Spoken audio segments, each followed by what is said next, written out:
Hello friends, இந்த வீடியோவில் சுவரொட்டி அதாவது ஆட்டோட மண்ணீரலை எப்படி ரத்தம் வெளியில் வராமல் சுத்தம் பண்ணுறதுன்னு பார்க்கலாம். சுவரொட்டி வாங்கி வந்த உடனே அதை ஃப்ரீசரில் 10 நிமிஷம் வைங்க. அப்படி இல்லைன்னா சூடான தண்ணி ஊற்றி அதில் 10 நிமிஷம் வச்சு மூடிடுங்க. இப்படி பண்ணுறதுனால உள்ளே இருக்கிற பிளட் அப்படியே உறைஞ்சி போயிடும்.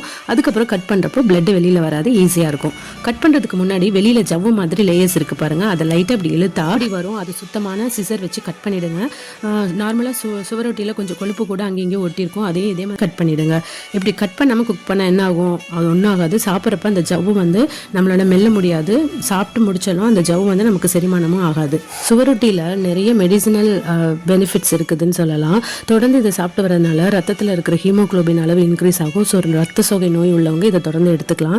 இதில் உள்ள அமினோ அமிலங்கள் என்ன பண்ணுன்னா பிளட் பியூரிஃபை பண்ணுதுன்னு சொல்கிறாங்க.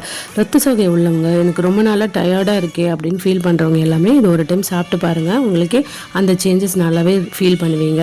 பெண்களுக்கு ஏற்படக்கூடிய மாதவிடாய் பிரச்சனை கூட இதன் மூலமா சரியாகுதுன்னு சொல்லலாம். உங்களுடைய ஹீமோகுளோபின் அளவு 10 பாயிண்ட்டுக்கு கீழே போயிடுச்சா, நீங்க உடனே எடுத்துக்க வேண்டியது சுவரொட்டியோட ரெசிபிஸ் தான். அதிக ரத்தப்போக்கு உள்ளவங்க, கர்ப்பிணிகள் இதெல்லாம் மந்த்லி இல்லைன்னா வீக்லி ஒன்ஸ் ஆகுது இதை எடுத்துக்கிறது பயனுள்ளதா இருக்கும். இந்த மாதிரி சுவரொட்டியை எப்படிலாம் குக் பண்ணி சாப்பிடலாங்கிறத அடுத்தடுத்த வீடியோஸ்ல நான் அப்டேட் பண்றேன்.